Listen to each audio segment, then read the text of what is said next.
Bueno, Ricardo, dice la señora productora que ya estamos en vivo. Entonces, ya estamos al aire.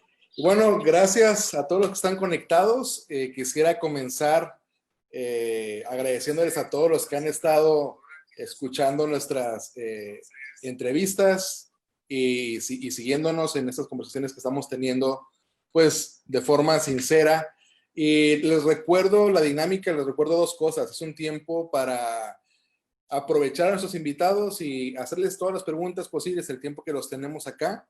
Entonces, si en algún punto de la conversación tienes una pregunta referente al tema o alguna otra cosa que te surge, siéntete libre de escribirlo en los comentarios. En algún momento de la charla iremos a ver tus comentarios, tus preguntas y haremos tiempo para responderlas. Aram llegó primero. Felicidades, Aram. Y bueno, otra cosa, les recuerdo, me ayudaría mucho saber si está sirviéndoles este tipo de charlas que estamos teniendo, así que si te paras por un segundo a escuchar la charla, regálanos un like o algo similar para saber que te está sirviendo esta charla, que la estás escuchando, que te está gustando, etcétera. Y bueno, hoy creo que se me nota la cara, que estoy emocionado, estoy particularmente emocionado por nuestro invitado de hoy. Eres Ricardo Rodríguez. Ricardo Rodríguez es un buen amigo, es un mentor, es un padre en la fe para mí y es sin duda una de las personas que ha tenido más influencia en mi vida. Nos conocimos en el 2012 en una reunión de Universidad de las Naciones, luego vino a nuestra base a visitarnos y de ahí pues me tocó ir a su base a estudiar la Escuela de Cosmovisión y hemos estado coincidiendo en viajes aquí y allá y Dios nos ha permitido tener una relación muy, pues muy hermosa, una relación que he disfrutado mucho, que me ha bendecido mucho, y es un hombre de mucho legado y mucha historia en Jucum Latinoamérica especialmente. Y Ricardo, pues gracias por este tiempo y cuéntanos un poquito más de ti, cuéntanos más de tu vida en misiones, etcétera. Bueno, muchas gracias, Juan Carlos. También para mí, tremendo placer de estar con ustedes compartiendo. Es interesante cómo uno puede viajar rápidamente a través de Zoom y estar en muchos países, ¿no? Increíble. Bueno, mi vida es, soy argentino de nacimiento, tuve un llamado misionero y entré a Jucum, trabajaba como un empleado superior, digamos, como una especie de subgerente en una empresa que se llama una empresa de compra y venta de propiedades, una empresa alemana. Dios me llamó, dejé todo y me fui para Chile. Me fui para Chile en un momento muy especial, porque había una especie de guerra entre Chile y Argentina, casi guerra, digamos. Al final no estalló, pero yo me fui cuando todavía estamos al borde de la guerra. Y soy abogado de profesión y formé parte del grupo fundador de Jucum Chile, eso hace casi 42 años, y luego nos comenzamos a ampliar a otros países como Argentina, Bolivia, Uruguay, Paraguay, y fuimos estableciendo las diferentes bases en esos países. Y bueno, actualmente estoy muy comprometido en todo lo que es la transformación de la sociedad. Metido en muchas áreas de negocios, de gobierno, de educación, de iglesia, en fin, en arte también.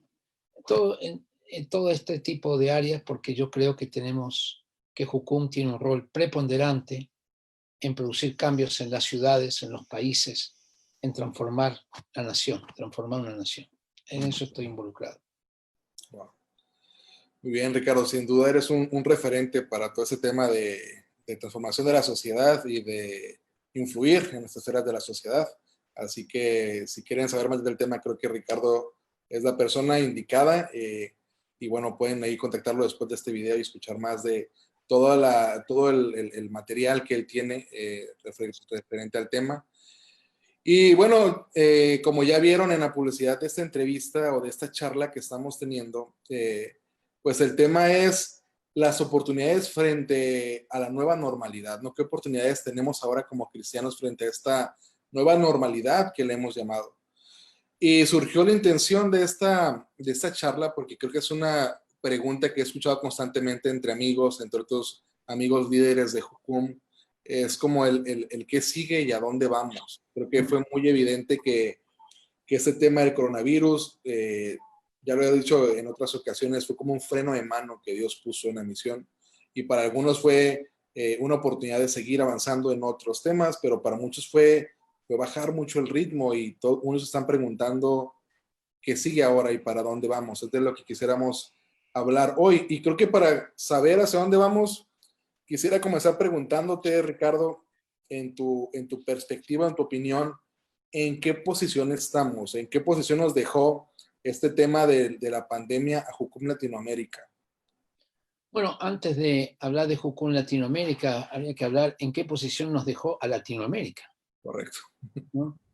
Se calcula que vamos a tener una reducción del PBI de un 5,2% en Latinoamérica y el Caribe, que eso es altísimo. En Chile el desempleo va a alcanzar el 18%. Nunca hemos tenido una cifra así. Es casi triplicar el desempleo que teníamos hasta estos momentos. No sé cuál será en México lo que se prevé, pero Latinoamérica va a ser muy afectada por todo el ámbito, primero, de esta pandemia no sabemos cuándo termina. No es que ya terminó y estamos viviendo las consecuencias. Correcto. Nosotros estamos todavía subiendo la montaña. Europa ya está bajando la montaña, pero nosotros la estamos subiendo. No hemos llegado al clímax, no hemos llegado a la cumbre de la montaña. Entonces, algunas cosas van a ocurrir. Esto nos va a dejar con una crisis económica muy fuerte, porque en nuestros países hay mucho comercio informal. Correcto. Por lo tanto, estos trabajadores informales prácticamente no están recibiendo la ayuda del Estado. Esto significa que necesitan salir a la calle, pero si salen a la calle, entonces la parte sanitaria se afecta porque hay más contagiados. Y si no salen a la calle, está el problema de una crisis social, que estalle una crisis social porque la gente tiene que darle de comer a su familia. Entonces, desde ese punto de vista, vamos a tener crisis financiera familiar y crisis económica, macroeconómica también, es decir, micro y macroeconómica. Vamos a tener mucha depresión, ya que la gente se quede en la casa significa un golpe muy fuerte al ánimo. Vamos a tener muchos problemas familiares, vamos a tener muchas empresas quebradas, como está ocurriendo ya, muchas pymes en especial, las pequeñas empresas, y entonces esto desata toda una problemática con la que no nos habíamos encontrado antes, porque es como que vino todo junto, es como un tsunami, ¿no? Que nos pasó por encima, que nadie estaba preparado, aún las economías más fuertes están viendo cómo su economía se quiebra, se va para abajo. Y no solamente la economía, en la parte sanitaria, los hospitales colapsados. En Chile estamos teniendo actualmente nomás 95-96% de toda nuestra capacidad hospitalaria ya está ocupada. Imagínate lo que queda. Es muy poco, aunque el gobierno se está preocupando de agregar más camas, más respiradores, pero si esto sigue así, no da abasto, no da abasto. Y entonces se viene lo que se llama el dilema de la última cama. Es decir, ¿a quién le damos la última cama? ¿No? Entonces, esto está pasando en muchos países. Algunos lo dicen, otros, como Nicaragua, Venezuela, no lo dicen. Pero el problema, la crisis no tiene ideologías. Pero si hay una situación, no tiene ideologías, pero indudablemente está golpeando más fuerte en los más pobres, por la cuestión del hacinamiento, ¿no es cierto? Donde hay más gente junta, este virus entonces llega a afectar de una manera mucho más profunda, mucho más sensible. Y esto está ocurriendo, por ejemplo, en Argentina, en Chile, me imagino que en México, al ir a las zonas más populares, a los barrios, a los cités, donde hay mucha gente viviendo junta, mucha gente pobre, los contagios van a ser mayores y por supuesto también las muertes. Entonces, esta es la situación hacia la cual nos tenemos que enfrentar. Y obviamente nosotros como Jucum y como iglesia en general, Claro. vamos a tener que responder de una manera increíble. Pero quiero decir lo que yo veo, no tengo la solución. pero sí tengo hacia dónde vamos y la oportunidad que esto se presenta.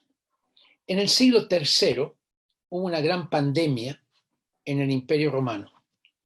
El 25% de la población de Roma murió. Imagínate la cantidad. Y en esta circunstancia, los cristianos salieron a los campos a ayudar y bendecir a los enfermos que los romanos tiraban en los campos, que eran sus propios parientes, para no contagiarse, y además porque los romanos pensaban que el mundo era de los fuertes. En ese tiempo no había hospitales.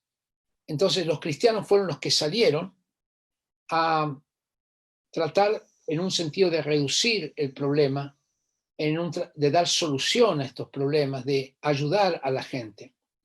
Y eso marcó algo histórico, Okay. que fue que la gente sintió tan tocada por lo que hicieron los cristianos de arriesgar su vida por sus propios familiares que ellos habían desechado, que muchos historiadores dicen que esa fue la verdadera causa para terminar con la persecución de los cristianos en Roma.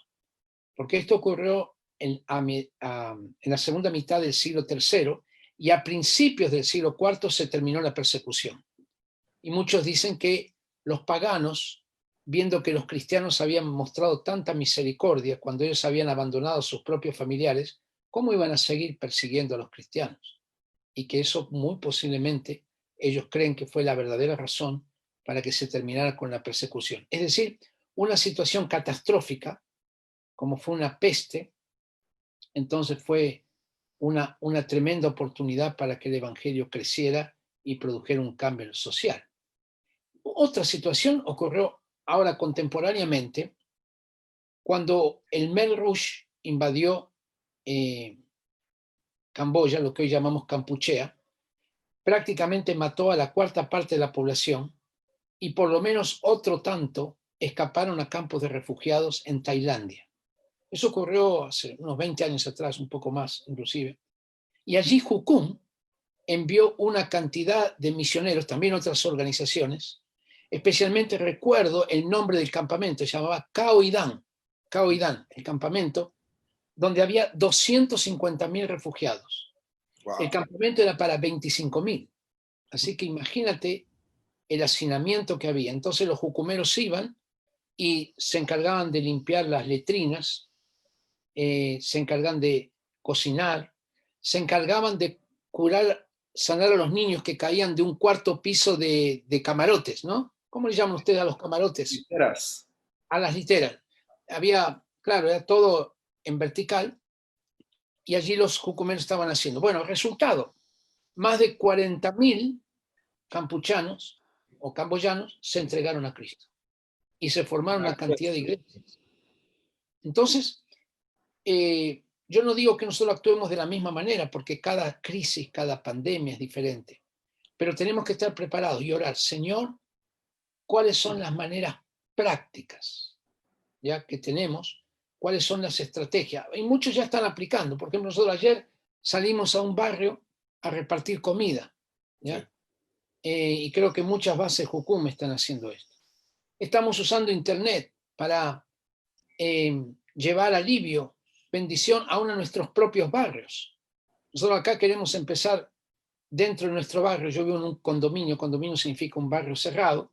Sí. A toda la gente comenzar a llevarle palabras de ánimo y todo esto. Mi esposa está haciendo mucho esto, ¿ya? Oración y todo esto dentro del barrio, que acá la gente ni se saluda, en este barrio donde vivo. Ni se saluda, pero ahora estamos todos comunicados.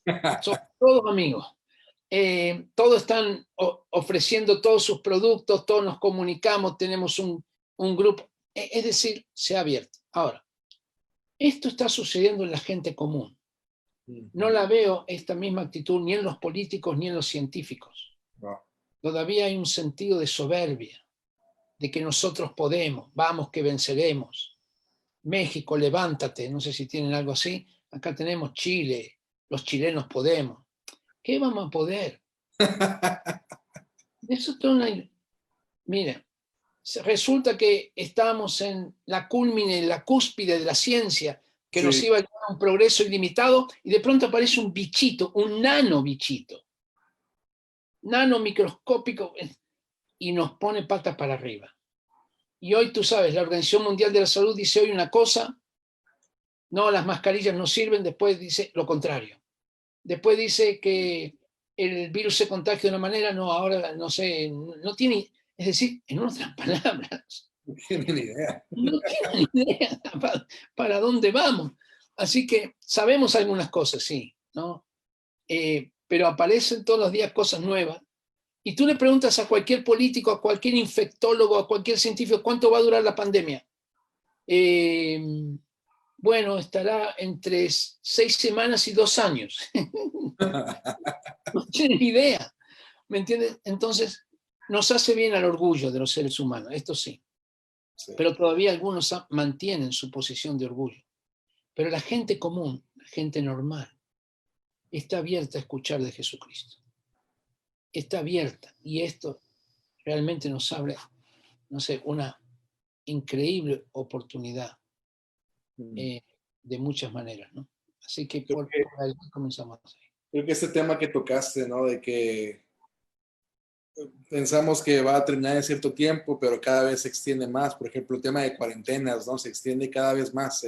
Se comunica una fecha para terminar la cuarentena y luego se vuelve a expandir. Bueno, por un lado es la incertidumbre, ¿no? De que nos estamos encontrando con incertidumbre cada cierta cantidad de semanas donde nos damos cuenta que se nos sigue saliendo de control. Y tú mencionas también el orgullo de los líderes. Ahora, creo que hasta cierto punto también hay esta carga en líderes, incluso en el cuerpo de Cristo, de poder seguir animando a la gente, seguir manteniéndolos motivados o enfocados. Pero también nos toca entrar en lo mismo, reconocer que no sabemos ciertamente qué va a pasar. ¿Cómo podemos nosotros actuar con humildad frente a esta crisis, Ricardo, como líderes? Bueno, yo creo que primero no dejarnos dominar por el temor. Creo que es una parte importante. Luego, aplicar un principio que es el principio de innovación. Okay. Innovación.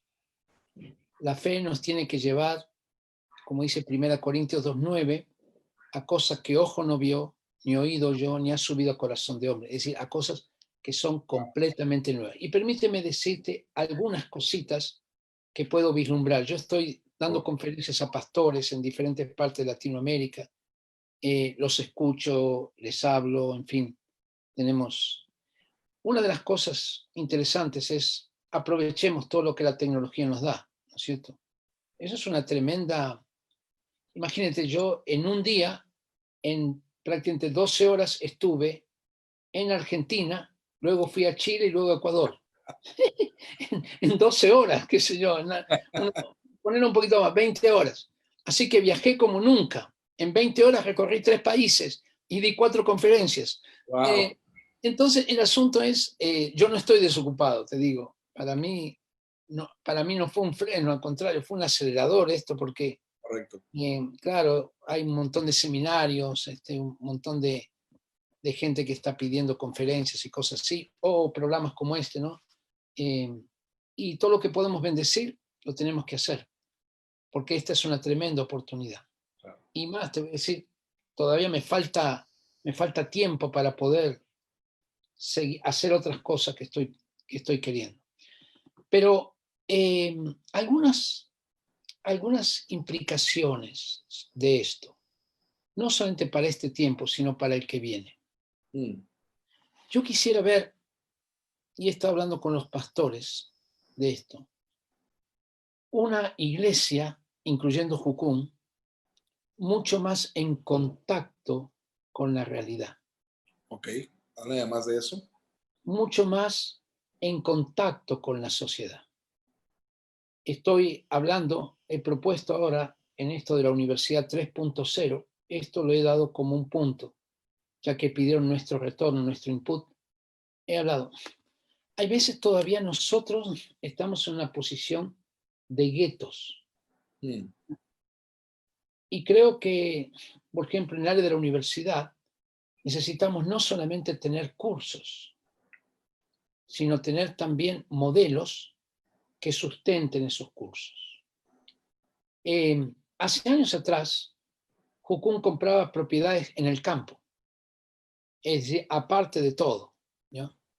Gracias a Dios eso está cambiando, pero hay veces aún dentro de la ciudad podemos ser un gueto, es decir, estar entre nosotros con algún ministerio por acá, por allá, ¿no es cierto? Pero creo que nosotros tenemos que entrar más profundamente que eso. Yo no tengo toda la respuesta, pero es un sentir que tengo. Tenemos que entrar en las áreas de la sociedad, entrar en las ciudades, entrar en el área del arte, entrar en el área de la educación, pero de una manera muy consistente, es decir, con un sentido de intencionalidad a producir una transformación en esas áreas. Por ejemplo, entrar a los colegios, levantar colegios, ¿ya? Levantar equipos de teatro, que no dentro de la base, ¿me explico? Sino que se metan en el mundo del teatro, que se metan en el mundo de la educación. Nosotros tenemos un colegio aquí en Chile, pero es un tremendo, es maravilloso, pero todavía es un colegio para jucumeros y para cristianos, ¿ya? Eso está muy bien, pero no es suficiente. Okay. Es un primer paso, pero hay que entrar a levantar colegios que puedan meterse en el área de la educación, es decir, que puedan realmente influir. Jucún tiene una ventaja sobre otras organizaciones, pero al mismo tiempo es nuestra responsabilidad llevar esta ventaja a toda la iglesia. ¿Qué significa esto? La iglesia se ha visto a sí misma como una institución. Y a mí me gustaría rescatar el concepto que la iglesia es una comunidad. En Jucún tenemos más desarrollado eso. No es perfecto, tenemos mucho que andar todavía, pero tenemos el concepto de comunidad.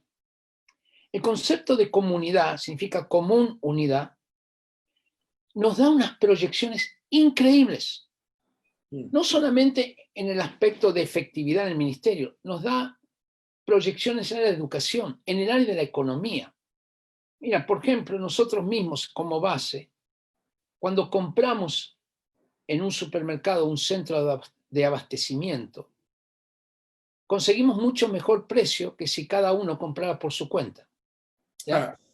Eso es una cosa muy concreta de lo que hace una comunidad. Imagínate la iglesia en Mazatlán, que toda la iglesia hiciera eso. Se comportara como comunidad para hacer compras.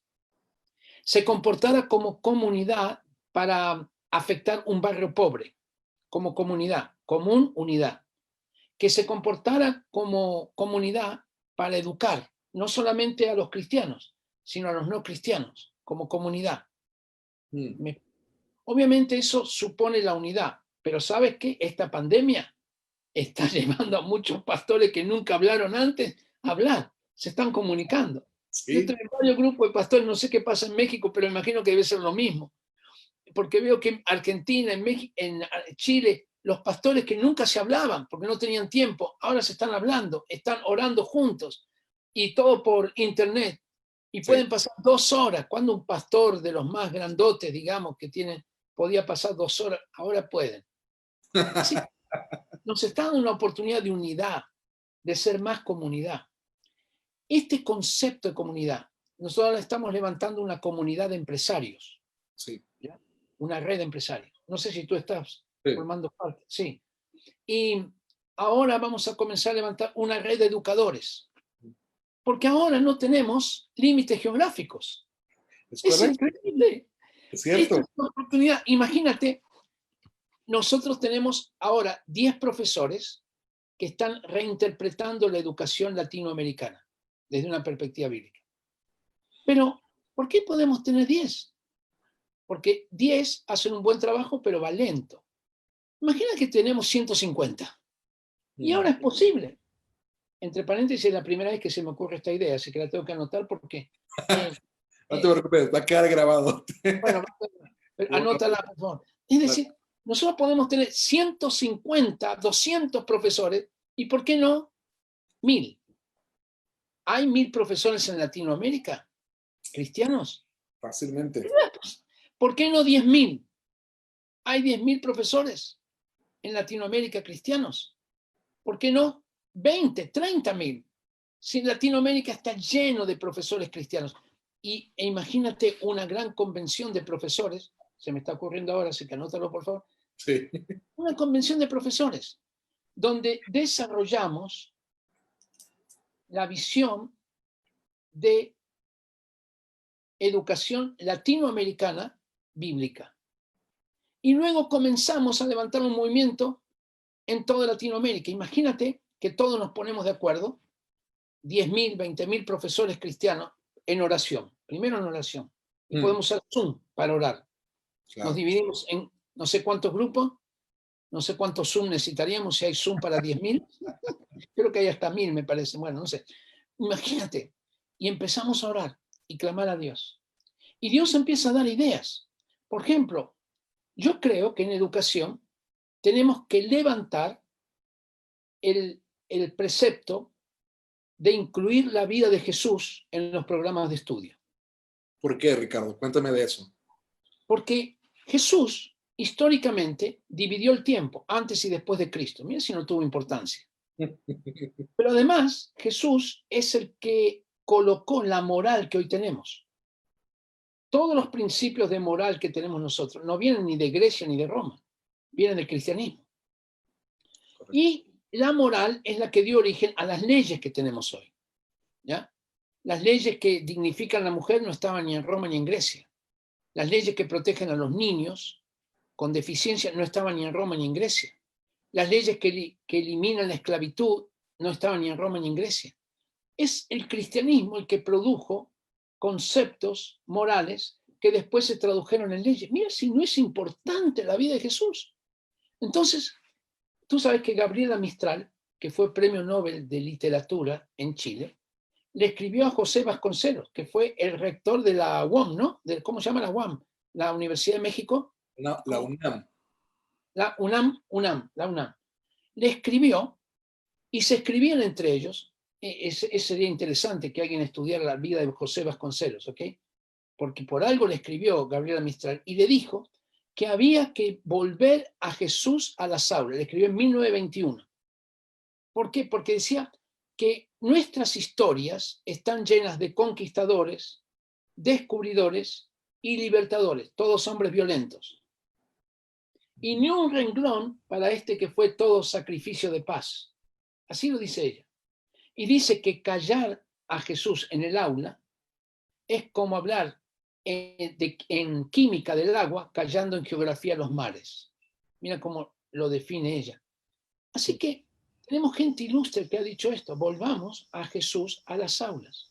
Si 20.000 profesores comienzan a darle fuerte, Jesús en las aulas, Jesús en las aulas, Jesús en las aulas, lo vamos a lograr.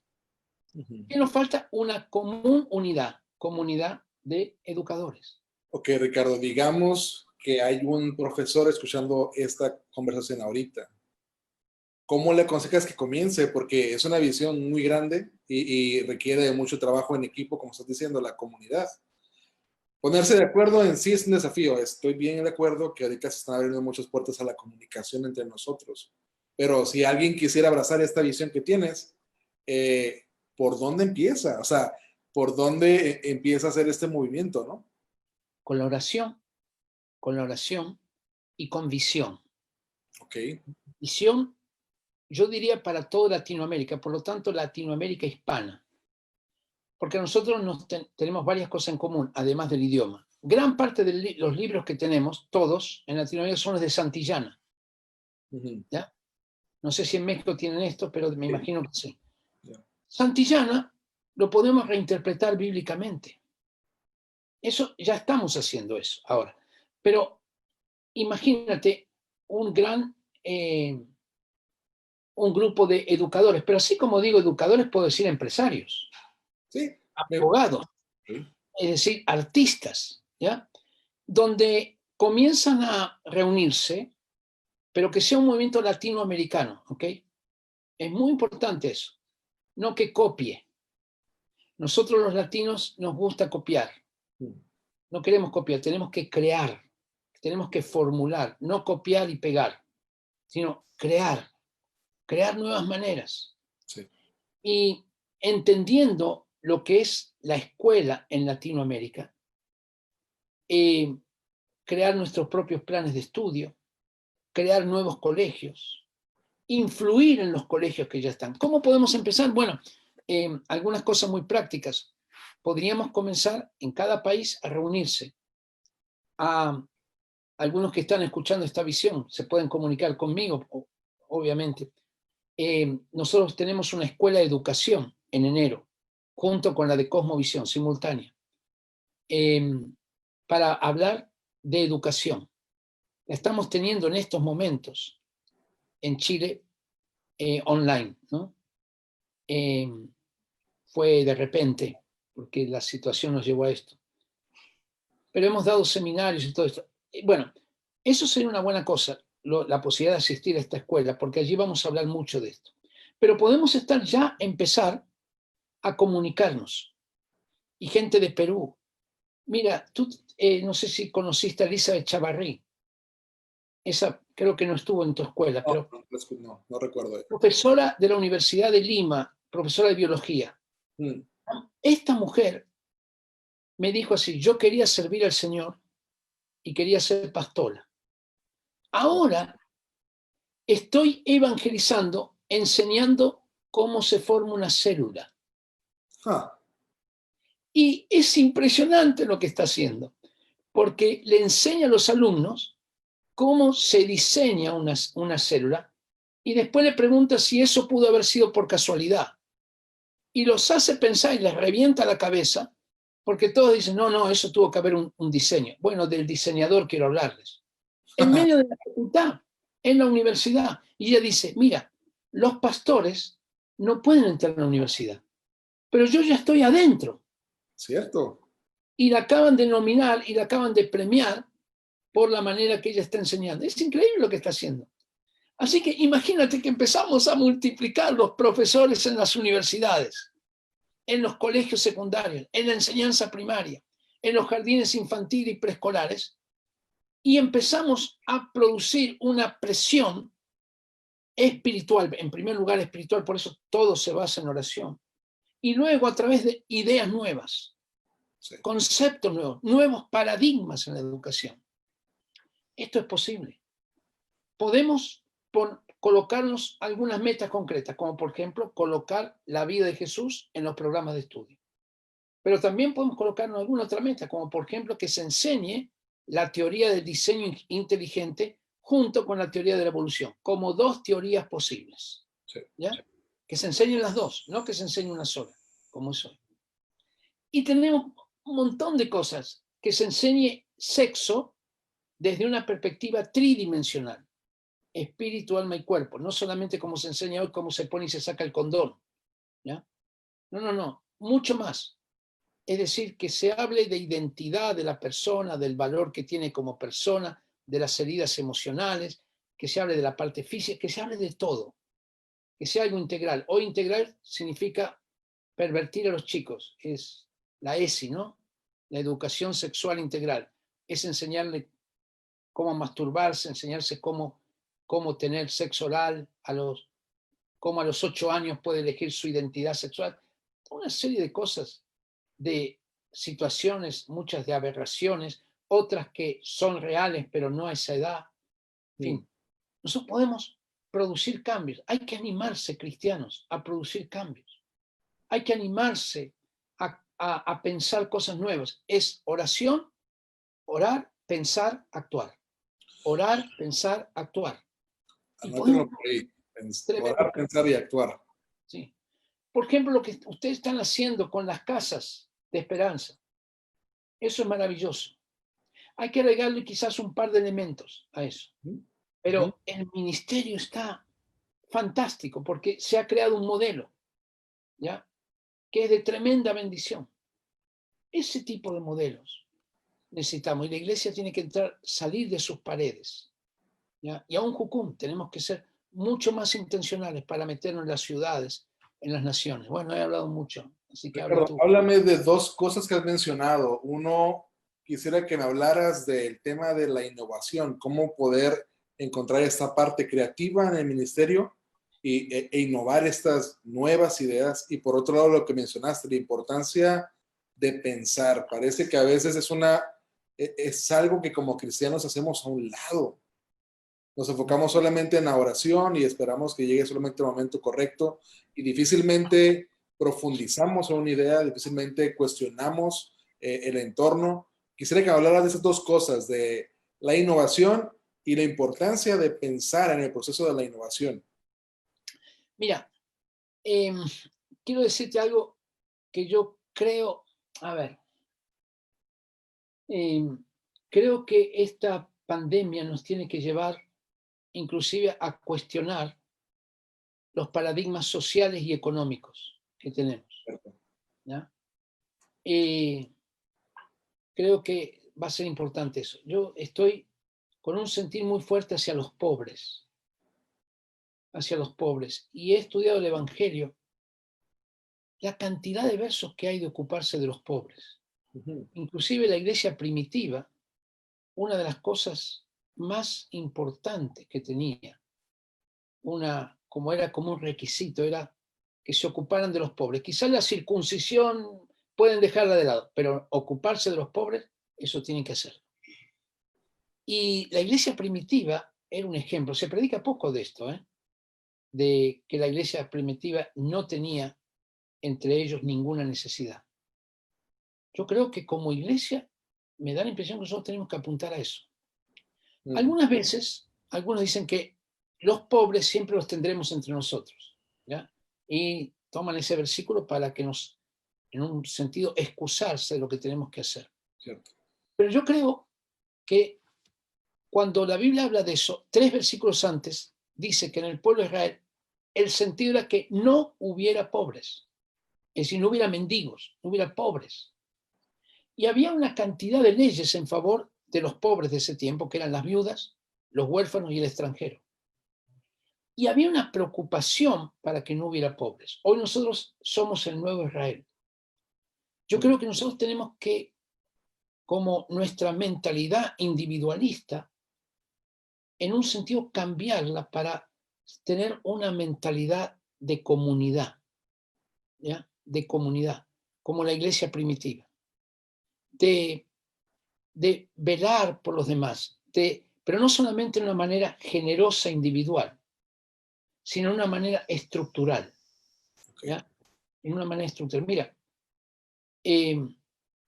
los que están viendo no lo conocen, pero creo que tú sí, alguna vez te hablé de la comunidad Porcón, te hablé en Perú.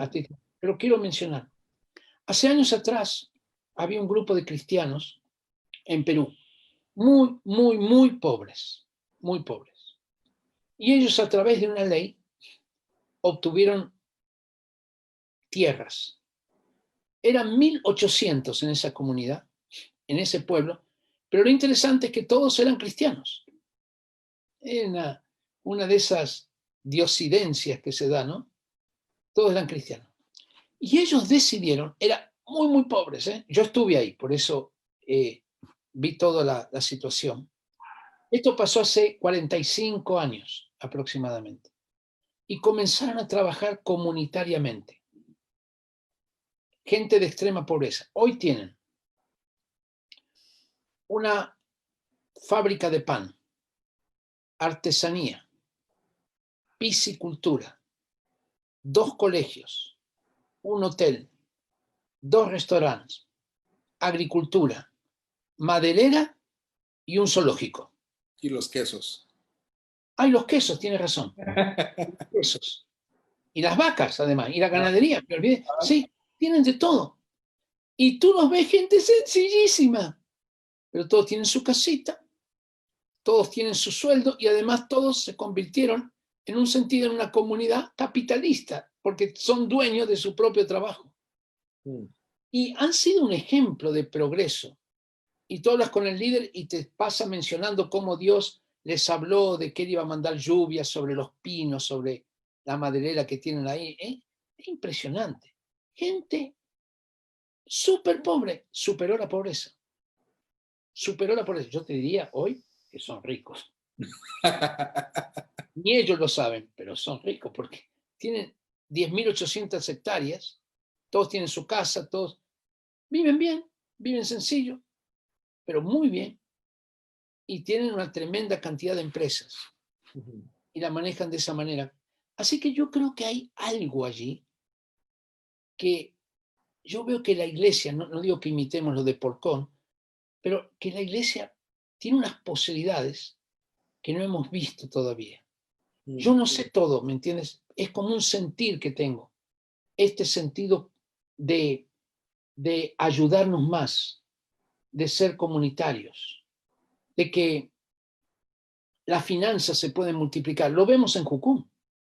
Jucum somos todos pobres, pero viajamos por todos lados, comemos bien, no vivimos mal. Ya muchos de nosotros tenemos autos o casas. Es decir, Dios nos bendice, porque hay un poder en esto de la comunidad. Y creo que hay que rescatar mucho de Hechos capítulo 2, ¿ya? De este sentido. Ahora, eso era la parte. Ahora, tú me habrías preguntado algo de, ¿qué era la segunda parte? La importancia de pensar cuando queremos entrar a este tema de la innovación o de afectar las esferas, la importancia del proceso de pensar. Sí, yo pienso que antes de pensar hay que orar. Sí. Para que nuestros pensamientos no sean razón, pura razón. Romanos 12:2 dice que seamos transformados por medio de la renovación de nuestro entendimiento. Pero a través de la oración, este sentido de ser co-creadores con Dios, vienen ideas nuevas.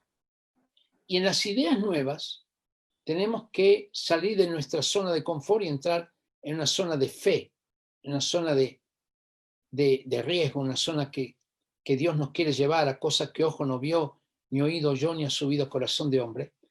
Empezar realmente a pensar la iglesia de acá a 30 años. Parte del pensamiento es proyectar la mirada. ¿No es cierto? Si uno ve un árbol nomás. Si ves el bosque, entonces ves muchos árboles. Creo que parte de nuestro sentir tiene que ser, vamos a mirar a 30 años, ya sea Jucum, la iglesia, 30 años, ¿cómo lo visualizamos? ¿Cómo será el jucumero de mañana? ¿Cómo será el cristiano de mañana? ¿Cómo la iglesia realmente puede ser sal y luz? Y entonces salimos de nuestros guetos y comenzamos a mirar en profundidad allí, 30 años. Yo estoy pensando en esto, ¿cómo Chile, cómo es en 30 años? Aunque mi visión es toda Latinoamérica. ¿Cómo podemos trabajar para 30 años? Y eso implica mucho del pensar. Y en eso es algo que yo menciono en las conferencias, es que no solamente tenemos que evangelizar personas, sino que tenemos que evangelizar las ideas. Okay, es decir, en el área de la educación, cuando nosotros hablamos de evangelizar en educación, no es solamente evangelizar a los estudiantes, a los profesores, a los directores, sino lo que hay que evangelizar es la misma idea de educación. Hay que evangelizar esa idea, que educación no es lo que nos han dicho que es, porque si no uno piensa dentro de la cajita de lo que te enseñaron en la universidad, de las definiciones que te dieron, de lo que escribe Paulo Freire o Piaget o John Dewey, y nos quedamos estereotipados, nos quedamos dentro de una cuestión muy, muy estrecha. Pero nosotros podemos pensar con el Señor. ¿No es cierto? Por ejemplo, mira, en el área de la economía, ¿qué se estudia? ¿Cómo invertir? ¿No es cierto? ¿Qué te va a dar más? ¿Qué va a ser más redituable? ¿Cómo tienes que, en qué invertir? ¿Cómo invertirlo? Pero el asunto de la universidad no te enseñan que uno de los principios económicos se llama fe. Eso no se enseña en la universidad. En la Universidad de las Naciones sí se enseña, ¿no? Fe. Es decir, que un principio de economía es fe, escuchar la voz de Dios. Y que otro principio de la economía es dar. ¿Qué economista te va a decir, bueno, dad y se os dará? Hay un economista que dijo eso, ¿eh? Se llama Jesús, algo así, Jesús de Nazaret, creo. Dijo, dad y se os dará, Lucas 6:38. Es un principio económico. Así que nosotros tenemos la tremenda posibilidad de levantar principios económicos que son completamente locura para el mundo, que no se enseñaría en una universidad. Pero, ¿quién dijo que no funcionan? ¿Ya? Sí que funcionan. Y empezamos a producir también el principio de comunidad. La sinergia que se da en un grupo es mayor el efecto que 1+1. ¿Ya? Cuando dos trabajan juntos, la Biblia dice eso. ¿Ya? Dos tienen mejor paga que uno. Y también tienen mejor paga que 1+1. Porque hay una sinergia que les lleva a algo que es completamente novedoso. Pero eso se necesita integridad, confianza, relación. Los cristianos somos los llamados para eso. Producir cosas increíbles en el área de la economía. ¡Wow! Podemos empezar a romper paradigmas y pensar cosas nuevas en ese Ricardo, tipo. déjame hacerte una pregunta que están haciendo, y creo que es un ¿Vale? momento para hacerla. Dice, ¿cómo pasamos de la inspiración, del idealismo, a las acciones, a la implementación? ¿Cuál es el punto crucial para lograrlo? Porque a veces los planes se quedan solo en buenas intenciones. Muy buena pregunta. Se pasan creando modelos, ¿Ok? prototipos. Jukun tiene una tremenda posibilidad de crear prototipos. ¿Ya? La iglesia en general tiene una tremenda oportunidad de crear prototipos. Mira, vamos a levantar un prototipo. Ya se está haciendo, no es una ilusión. ¿Cómo sería empresas sin fines de lucro? ¡Wow! ¿Ya? Es todo un paradigma nuevo. Acá en Chile hay una empresa que está haciendo eso. Y todas las ganancias las destina a proyectos sociales. Ahora uno dirá, bueno, pero ¿cómo? Las empresas tienen que dar lucro. No, lo que ellos hacen es, se ponen un sueldo, ¿ya? Un sueldo bueno, pero no las ganancias. Las ganancias van para proyectos sociales. Y eso lo está haciendo una empresa de agua aquí. No creo que son cristianos, por lo menos no son, que yo sepa, no son cristianos evangélicos, a lo mejor son católicos, no sé. Voy a averiguar un poco más de eso. Pero eso es un modelo, no es idealismo, es un modelo. He hablado con algunos empresarios, y aunque no se animan a hacerlo, lo que te voy a decir, sí es posible, pero todos dicen, es una buena idea. No es mala idea el crear, por ejemplo, centros de abastecimiento, ¿ya? Donde, aprovechando que somos una comunidad, todos compramos ahí. Entonces obtenemos precios que van del productor al consumidor, directo. Eliminamos todos los intermediarios. Y además, sin fines de lucro. ¿Ya? Así que el beneficio es tremendo. A cambio de una cuota anual, una cuota baja anual. Y todo ese dinero se usa para un proyecto social, para levantar una escuela. No templos, no templos, escuela. Pero los levantamos en el nombre de Jesucristo. Que levantamos un centro de salud en el nombre de Jesucristo. Que levantamos un proyecto misionero. Que levantamos, es decir, sí podemos hacerlo. Pero tenemos que salir de una mentalidad individualista y colocarnos en la mentalidad propia de la iglesia del primer siglo, ¿ya? Que tenía mucho de esto, de ayudarse unas a otras. ¿Ya? Recordemos cómo, creo que fue la iglesia de Macedonia, ayudó a la iglesia de Jerusalén cuando estuvo una gran hambre y mandaron muchos recursos. Ahora, en el pueblo de Dios ya hacemos mucho de esto, ¿eh? No es que estamos descubriendo la rueda, sino hacemos mucho de esto. Pero podemos hacerlo inclusive mucho más, en forma creando modelos. Cuando uno crea un modelo, un prototipo, en chiquito, y la iglesia es eso, puede crear modelos en chiquitito, después lo puede llevar a la sociedad. Hay un caso muy concreto. La iglesia llevó el modelo de no tener esclavos en Roma. Ese fue un modelo concreto. Los romanos tenían cantidad de esclavos, pero los cristianos no creían eso. Entonces, en la medida que los cristianos dejaron de lado la esclavitud dentro de la iglesia, recuerden que ellos se reunían en catacumbas, ¿no? Porque eran perseguidos por el Imperio Romano, fueron creando un prototipo que la esclavitud estaba mal. Así que cuando otra gente se empezó a convertir al cristianismo, paganos se convertían, y tenían 1000 esclavos, hay algunos que llegaron a tener 2000 esclavos, los liberaban. Entonces, ¿qué produjo ese modelo pequeño? Que toda una sociedad fuera transformada y se terminó con la esclavitud en el Imperio Romano. Se terminó de hecho. Yo creo que nosotros podemos levantar muchos modelos donde la iglesia, o Jucum, como parte de la iglesia, levanta modelos que son prototipos y luego invita a que vean cómo funciona. Podemos levantar escuelas, empresas, obras de teatro, en fin, en todas las áreas, proyectos científicos, ¿ya? Algo de eso estamos haciendo, muy poquito todavía.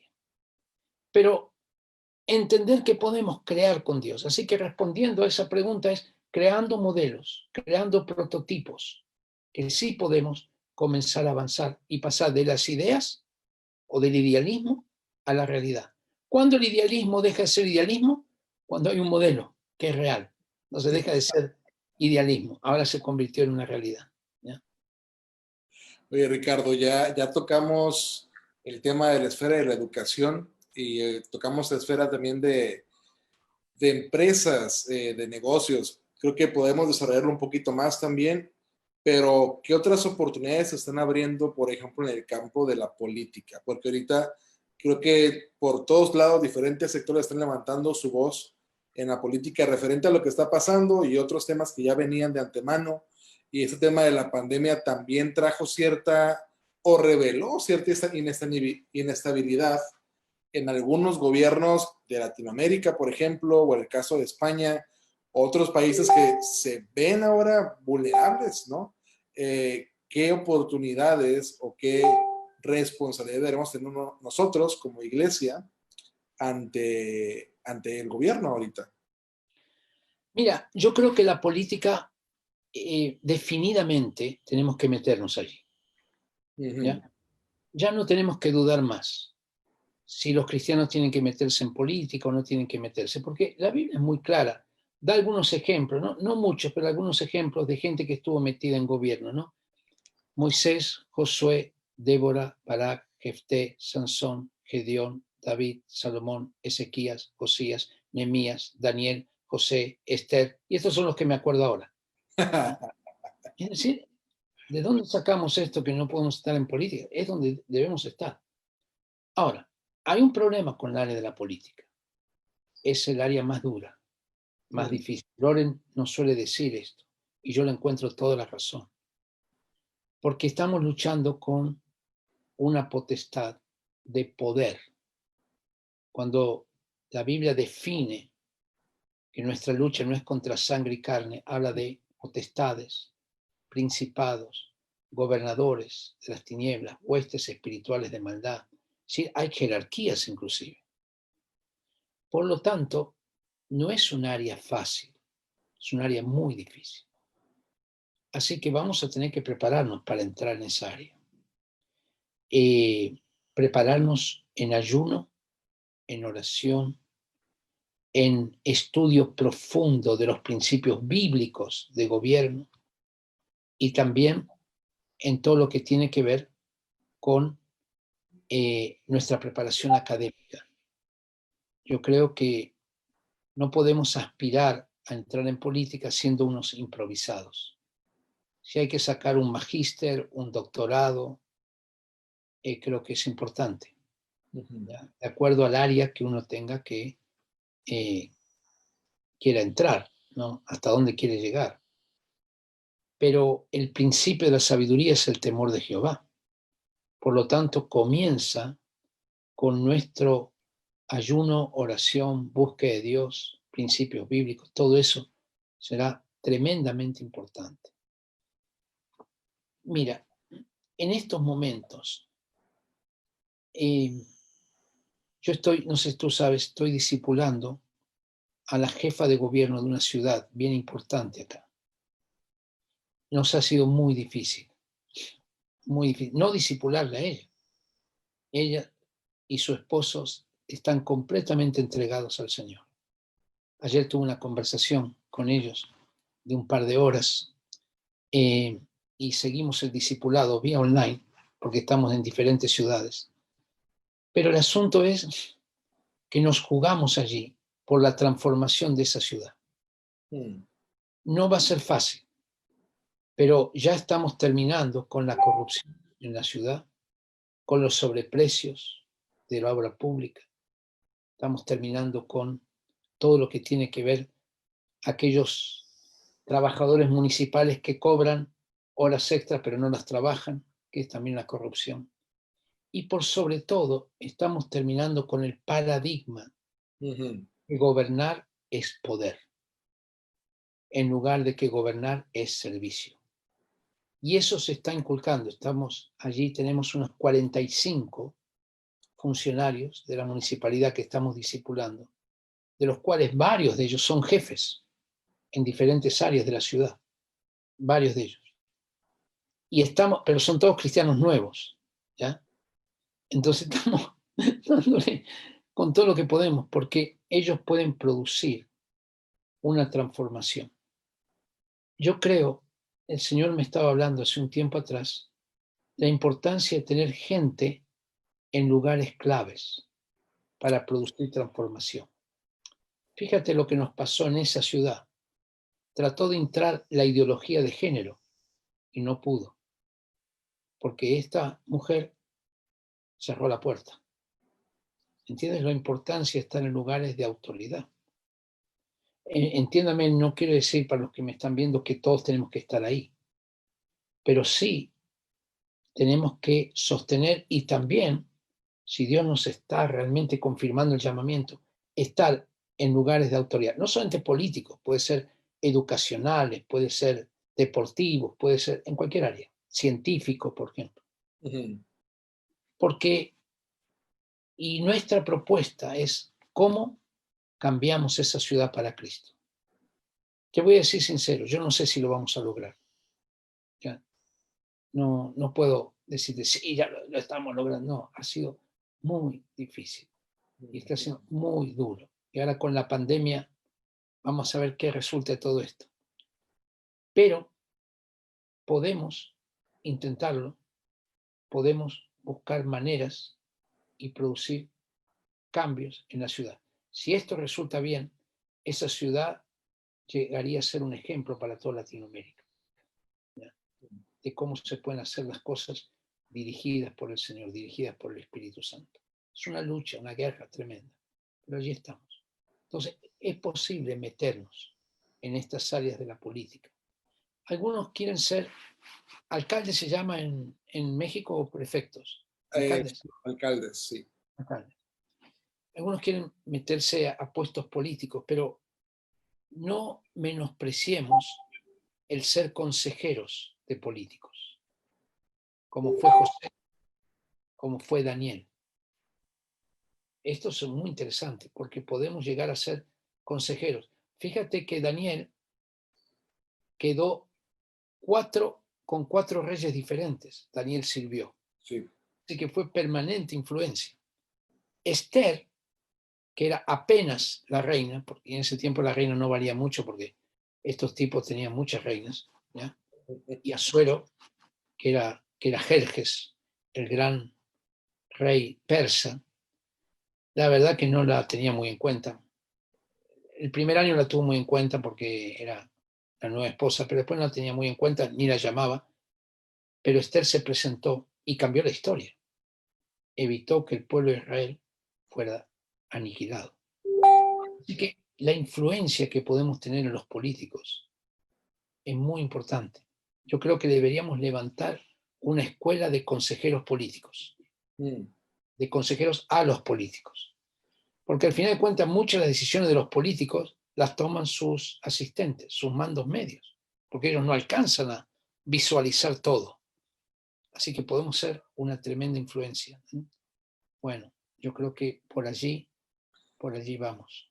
Ahora, con esos temas que estamos hablando, siempre hay como un desafío, ¿no, Ricardo? El de alguna forma como cristianos llevar lo que hemos aprendido en la iglesia y querer replicar modelos de ese tipo más de iglesia como institución en áreas como gobierno, educación o negocios, ¿no? Y de repente nos topamos con una pared porque nos damos cuenta que no estamos siendo efectivos, ¿no? Entonces, hablabas tú de la importancia de prepararnos para entrar a esos campos, a hacer misiones. Es como esos campos misioneros que tenemos actualmente. Eh, Háblanos de eso, porque creo que tiene que haber un cambio también en nuestra cosmovisión como cristianos, nuestra cosmovisión como cristianos, como latinos y nosotros en relación a las esferas. ¿Puedes hablarme un poquito más sobre eso?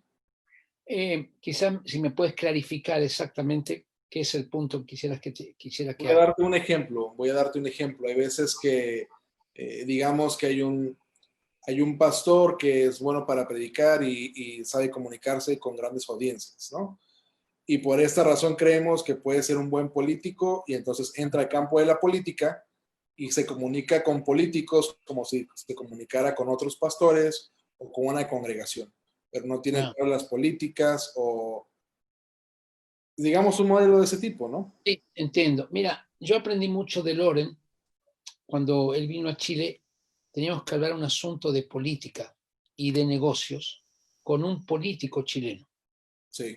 Y llevamos a una persona que era un maestro de la palabra, ¿no? Además del empresario, mi persona y también Loren. Y este hermano empezó allí a hablar con el político y Loren cuando terminó lo reprendió. Le dijo, mira, esta no es tu unción. ¿Ya? Tu unción, aquí el que habla es el empresario este. ¿Ya? Porque él entiende cómo se trata en el área de los negocios. Ujú. Tú le estás hablando como un pastor y este hombre está en el área de negocio y de política y le tienes que hablar en su idioma. Y fue muy interesante porque él nos dijo que cada área tiene su dimensión, tiene su, por decir así, su, eh, se dice en inglés, pero no me acuerdo cómo, es como su área de expertise, como ¿Mm? su dominio, su área de dominio, por decir así. Sí. Entonces tenemos que entender eso. Eh, Algunos pastores, por ejemplo, se meten en programas de radio y de televisión, cosas así. Y yo quisiera animarles, por si alguno está escuchando, que en lugar de meterse ellos, a menos que tengan el don para eso, obviamente, hay gente joven con un llamamiento a la de las comunicaciones, ¿ya? Con una voz adecuada, con con una mentalidad muy despierta en esa área. Y a lo mejor lo que el pastor en ese caso tiene que hacer es dar un paso al costado y alimentar, sostener, orar y aconsejar a ese joven Mm. que tiene, bueno, puede ser joven o no joven, pero que tiene un llamamiento a esa área de las comunicaciones. Lo mismo me parece en el área de la política. Yo he conocido pastores que entran a la política como si fuera una iglesia. Y pobrecito, no sé si le ha pasado en México, pero yo lo he visto en otros países de Latinoamérica. Puedo pensar en un caso muy concreto. Lo hicieron pedazos. Claro, ¿Ya? Porque él se metió como si fuera un rebaño de iglesia y no se da cuenta que la política es un lugar de traiciones, de digamos, de búsqueda del poder a cualquier costo, ¿no? Hay mucho de maquiavelismo en todo lo que es la política. totalmente. Entonces, el asunto se mueve con esos principios. Ahora, uno va a tener que ser sal y luz en el sentido de elevar otros principios, pero no puede ser ingenuo en el sentido de que los demás te van a tratar con cariño y con amor y con lealtad. No, tú lo podrás hacer hacia los demás, pero no puedes esperar esto de ellos, ¿ya? Porque ellos fueron formados con otros paradigmas, Sí, ya que el fin justifica los medios y que uno puede prometer y prometer mintiendo en todo lo que promete, porque lo importante es ganar la elección, ¿ya? Así que este es donde estamos. Bueno, por eso, no sé en tu país si los políticos son bien populares y reciben el beneplácito de toda la gente. Me supongo que no. ¿Es así? Eso supones un poco mal. No, por eso, me supongo que no reciben no están bien conceptuados, ¿no? Claro, Parece que en ningún país. claro. Porque la gente se da cuenta que es un mundo de mentiras, un mundo de apariencias, un mundo de oprimir al otro, de traicionarlo, de deslealtad. Bueno, los cristianos podemos ser mucho en cambiar esto, pero tiene que cambiar un paradigma. Mira, esta mujer que te estoy hablando, cuando estaba orando al Señor, a principio, cuando recién se entregó a Cristo, Dios le habló y le dijo, tú eres una corrupta. Así Dios le habló, eres corrupta. Y ella dijo, pero Señor, yo no robo a nadie, no cobro sobornos. Dijo, no, pero trabajas para los votos. Y eso es corrupción. Trabaja para servirme a mí y al pueblo. Y entonces ella reunió a todos sus asesores y les pidió perdón y les dijo, yo los he usado a ustedes.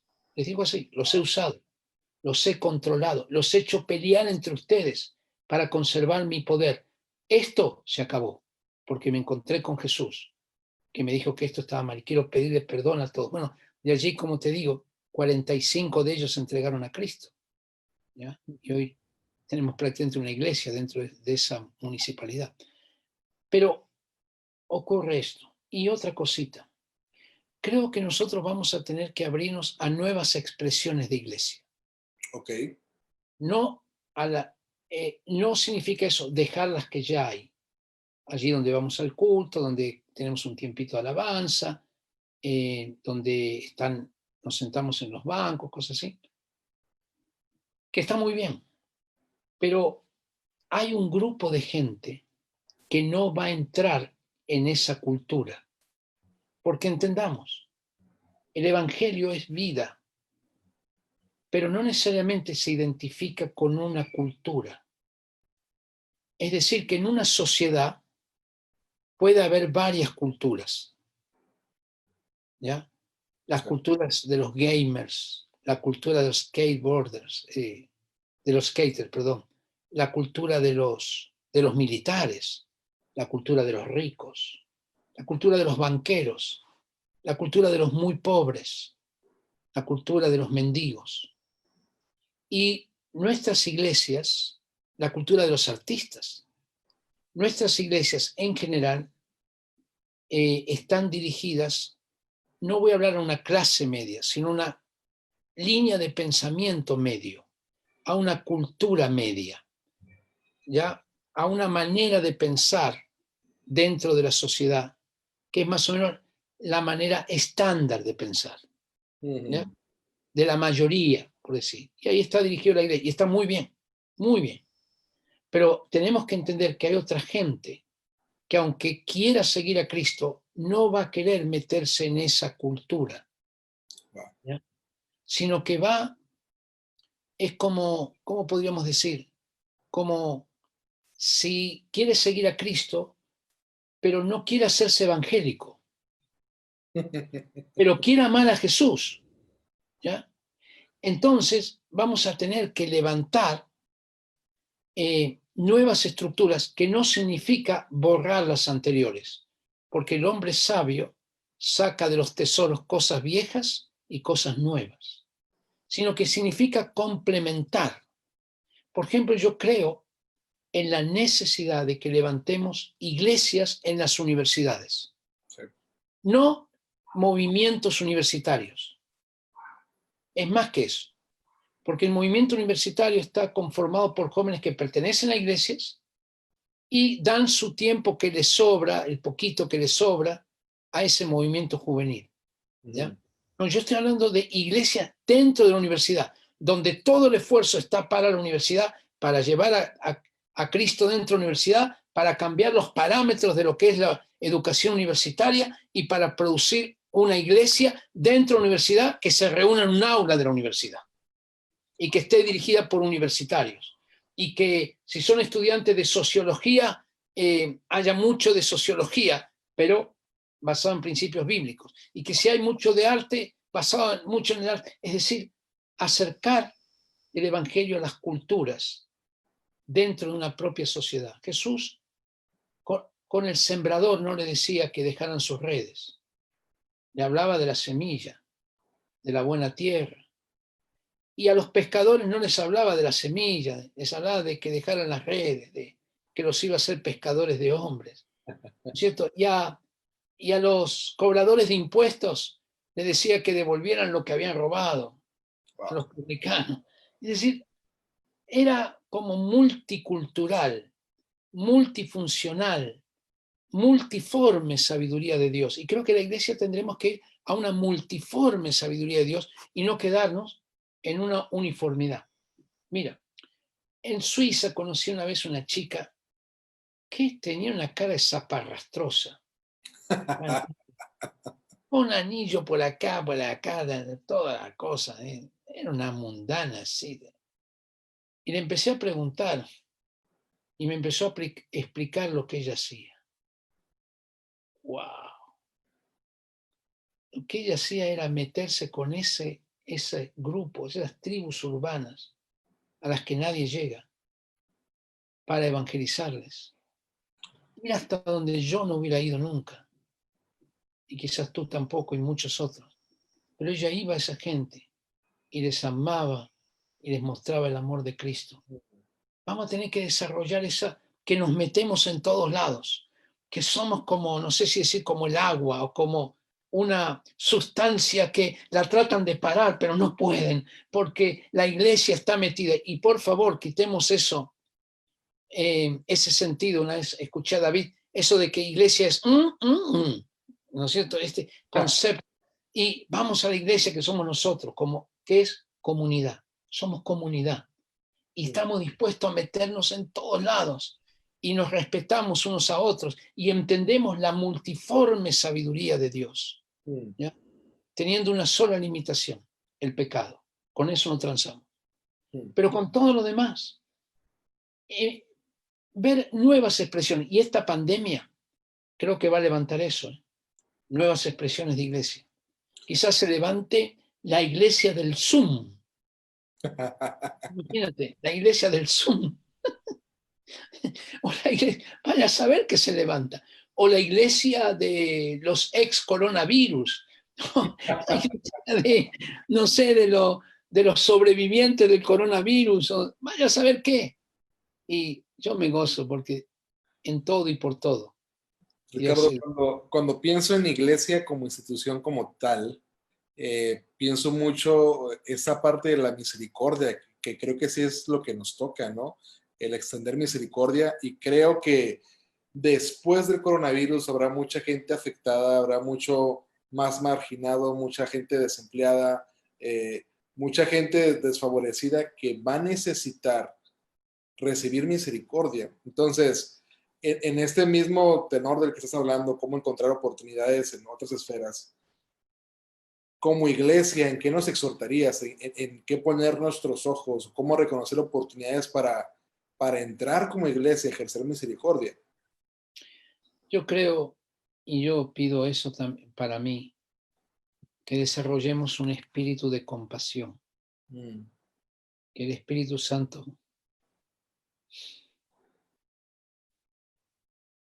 nos lleve a ver las necesidades de la gente. Que podamos ver a nuestro prójimo de una manera distinta. Yo pido al Señor, Señor, dame un espíritu de compasión. El otro día, con mi familia, llamamos a 2 enfermeras.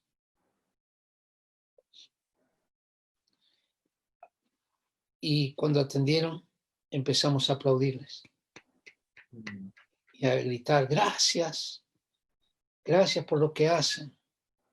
Gracias por bendecirnos, gracias por correr riesgo sus vidas. Y el impacto que causó en estas, una es matrona y la otra es Bueno, en todo esto de los huesos, de los músculos, ¿cómo se llama? Quiropráctico, Sí, algo así. Eh, Kinesióloga. kinesiólogo. Y entonces, y tú sabes, aquí a todos los están destinando el coronavirus. No importa que sea matrona, que sea enfermera, que estés en los partos, todos están metidos de alguna manera en coronavirus por la emergencia que hay. Y me, fue una bendición para ellas, pero también para mí. Y yo creo que nosotros, en estos momentos que estamos tan sensibles, vamos a tener que tener estos actos de compasión, de perdón, de misericordia. Y al irnos sensibilizando, y al primero que le predico esto es a mí mismo, al irnos sensibilizando, Dios nos abre oportunidades. ¿Ya? ¿Cómo bendecir a una persona con, con dinero? Ahora el Señor me llevó a bendecir a 4 o 5 familias con dinero. ¿Cómo podemos bendecir a gente con alimentos? ¿No? De ir a un campamento donde la gente está pobre y, y ¿sabes lo que hicimos? Junto con Miguel, conoce a Miguel Ángel, levantamos en todo el barrio acá, en nuestro condominio, que son, no sé cuántas familias, como 60, 70 familias, no son cristianos. Empezamos a levantar que nos trajeran cosas para llevar a los campamentos. La gente nos trajo un montón de cosas, y cosas buenas, y comida, y todo, para llevarle a la gente necesitada. Nosotros podemos liderar estos movimientos de misericordia, porque la gente no se anima, no lidera. Nosotros tenemos que liderar, pero la gente, aún los no cristianos, se van a agregar a estos movimientos de misericordia, y muchos de ellos se van a entregar a Cristo. Así que yo un llamado haría es, lideremos, vamos a atrevernos a liderar pequeñas iniciativas de liderar, de hacerlo, de tomar la batuta, de ir adelante con esto, ¿no? Ser cabeza y no cola, pero en el sentido de servicio, de servir. Y esto lo motiva la compasión de Jesucristo. Al final de cuentas, cuando vemos la vida de Jesús, lo que a él le movía no era el poder, era la compasión. Luego usaba su poder para suplir una necesidad. Pero qué tremendo este Jesús, cómo nos enseña compasión, misericordia. Y yo le pido eso al Señor, Señor, dame un corazón compasivo para ver la necesidad del otro, ver la necesidad de mi sociedad también. Pequeños granos de arena que podemos hacer, semillas de mostaza. Bueno, eso. Ricardo, en la medida que nos levantemos a dirigir estas iniciativas, porque yo creo que en todos los ejemplos que nos mencionaste y los que nos faltaron por mencionar, el tema del liderazgo es fundamental, es clave. En la medida que nos levantemos a dirigir proyectos en este tiempo que estamos viviendo, ¿qué temores crees que vamos a enfrentar como líderes? Porque a veces hay ciertos temores internos, ¿no? ¿Cuáles crees que van a ser esos temores que tendremos que enfrentar y cómo crees que podemos llegar del otro lado? Bueno, primero hay que tener la expectativa correcta. Si nosotros empezamos a hacer más esto que estoy hablando, de liderar movimientos, de liderar iniciativas, al principio va a ser muy simpático para la gente, pero luego seremos una amenaza. Y en ese momento será el momento de mayor persecución. Es decir, uno de los temores que tenemos en el momento es a tomar iniciativas. Todos, yo mismo lucho con eso. Todos tenemos temores de eso.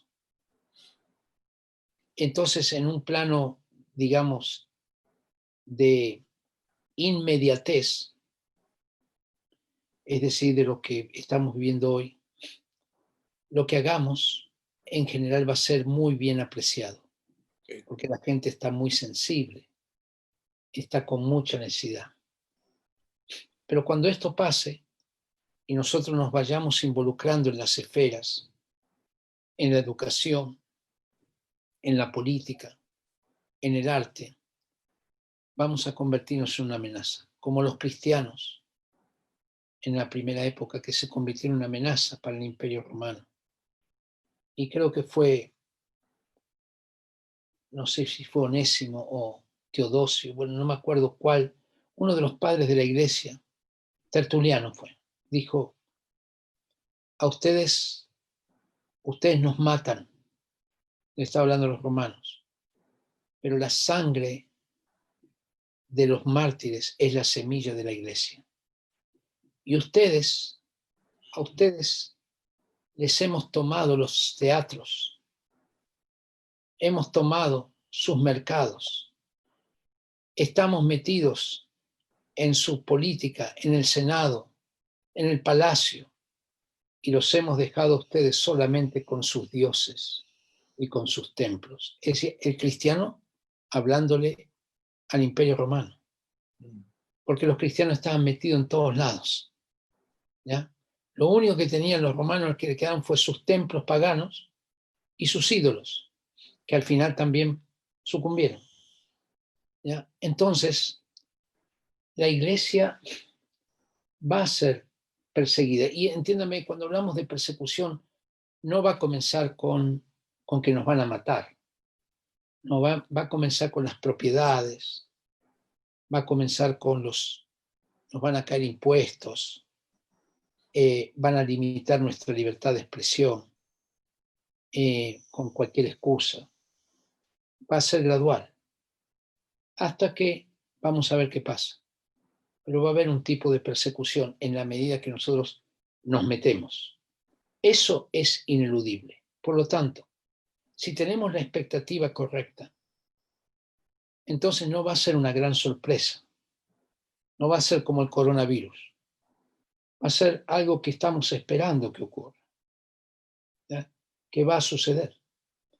Así que tendremos que irle perdiendo el temor. Cuando nosotros hablemos, aquí nosotros hicimos una manifestación en contra del aborto y nos apedrearon, ¿ya? Nos apedrearon. Y eso es apenas comienzos que nos hayan apedreado, ¿ya? Viene algo mucho más. Cuando hablemos de en contra de ideología de género, cuando hablemos de preservar las dos vidas, cuando hablemos de la corrupción inclusive, cuando digamos no se puede gobernar de esta manera recibiendo sobornos o mordidas o como le llamamos, ¿no? No se puede hacer de esta manera. Esto va a molestar a mucha gente y a mucha gente de poder. Así que tenemos que estar preparados con respecto a esto. Sí. Y eso es muy importante para lo que viene. Ricardo, ¿alguna palabra de ánimo con la que quisieras concluir para quien nos escuche? Sí. Es interesante el libro de Apocalipsis porque dice que el dragón le dio un gran poder a la bestia. Yo nunca hablo de Apocalipsis, la verdad que es un libro que no me gusta además. Pero está impresionante leerlo, especialmente en este tiempo. Es como el libro de Levítico. Leer Levítico ahora, con todas las cuestiones de higiene que tiene, es increíble, es un manual, ¿ya? Antes ni le hubiéramos dado importancia, pero ahora es un manual de higiene en medio de esta pandemia. Bueno, el libro de Apocalipsis habla de que el dragón le dio poder a la bestia y se enfrentó a los hijos de Dios y los venció. Eso no nos gusta a nosotros, que la bestia nos venció. Eso es la Biblia. Le dio poder sobre gobierno y los venció. Pero ¿sabes qué? Aquí está el gran misterio. Nosotros podemos perder batallas, pero no vamos a perder la guerra.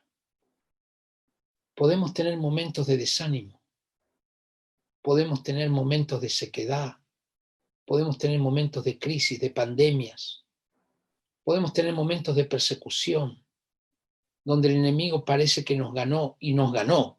Nos ganó, hay que decir, nos ganó, pero nos ganó una batalla.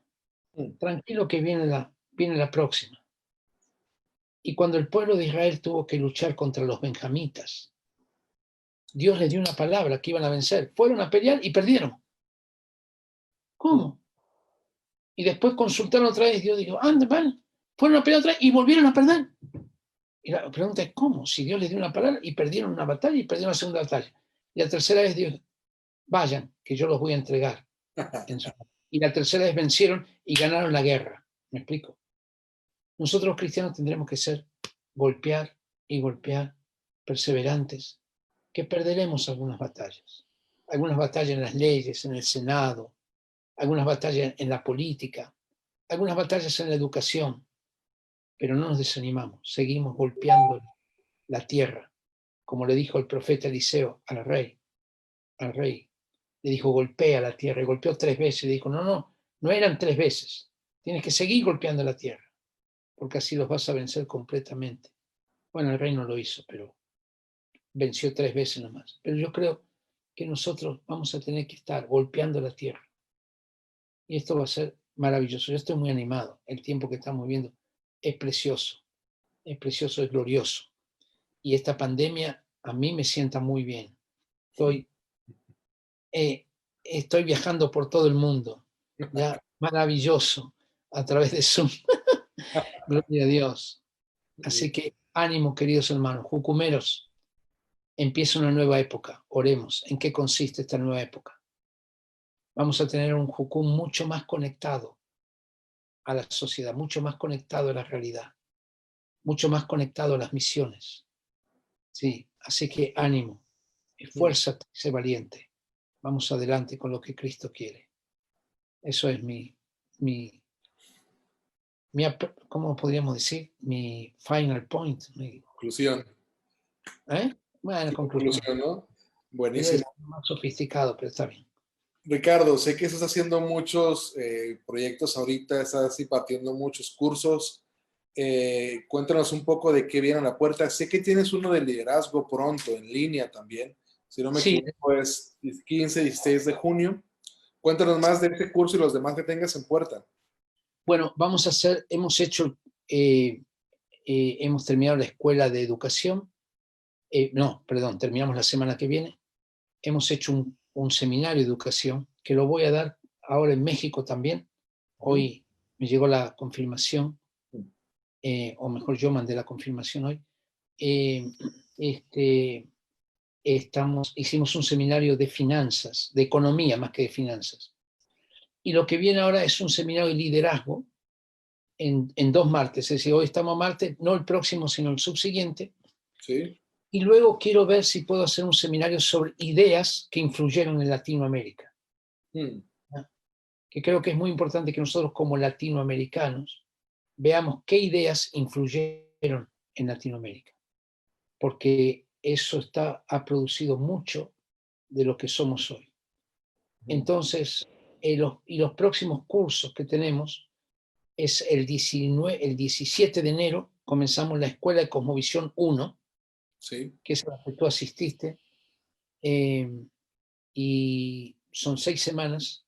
Tú puedes contarle, pero básicamente vamos a hablar de Biblia y política, Biblia y educación, Biblia y nutrición, homosexualidad,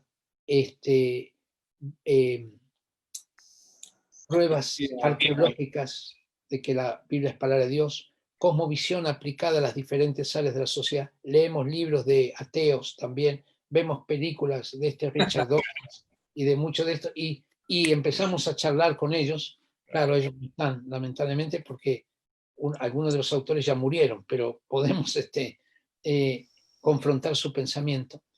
Y hay mucha discusión, mucha interacción, ¿ya? Y vienen gente de varios países, entonces queremos invitarles a que se puedan inscribir en esta escuela, y paralelamente, es decir, simultáneamente, para aquellos que son educadores, vamos a tener una escuela de educación. Y esta escuela de educación todo el énfasis es educación, no es otra cosa. La de cosmovisión es en todas las áreas, pero esta es específica y también empieza a la misma fecha, el 17 de enero, y llegamos a terminar el 25 de febrero. Son 6 semanas y va a ser en Jucún, Santiago, en la base allí, donde tú estuviste también. Sí. Así que esto es. Pues me parece que por ahí está conectado Miguel Ángel. Si estás por ahí, sería bueno que pongas los links, que pusieran links de las inscripciones, de las escuelas, de cómo inscribirse, cómo seguir en Qué contacto bueno con que todo el Miguel Ángel no sabía que estaba. Bueno, Entonces, creo que por ahí lo vi, por ahí anda. Entonces, si sí, pues dejen ahí toda la información para que cualquiera pueda acceder a ella. Es buenísimo, yo se los recomiendo ampliamente. Ya he tomado bastantes seminarios con Ricardo y bueno, pues ahí está la información. Chicos, gracias por conectarse, gracias por aguantarnos hasta tan tarde y gracias por todas sus preguntas. Esperamos que esto haya sido de bendición para ustedes, que lo hayan disfrutado, que les haya edificado de alguna forma. El siguiente programa lo tendremos el jueves a la misma hora, 7 de la noche en Mazatlán, 8 de la noche en Ciudad de México y Bogotá, 9 de la noche en Santiago de Chile y 6 de la noche en Arizona. Estaremos hablando la próxima semana sobre liderazgo multigeneracional con Clark Barnes, que está en Perú, también es Jucumero, tú lo conoces bien también, Ricardo. Estaremos hablando sobre ese tema de liderazgo multigeneracional. Y bueno, les voy a pasar la publicidad en su momento, pero gracias por acompañarnos. Terminamos la transmisión hasta aquí el día de hoy. Ricardo, tú y yo seguimos charlando, te mando sí. nuevo. Y listo, pues nos vemos. Si a alguien que tú conoces crees que le puede servir esta conversación que tuvimos con Ricardo, compártesela, igual va a quedar por acá en mi muro, en mi perfil. Y si viste la conversación, igual regálanos un like para saber que estuviste por ahí, para saber quién nos está escuchando, etcétera. Y listo, es todo. Gracias, muy buenas noches y nos vemos el jueves. Dios Chao. les bendiga. Hasta luego.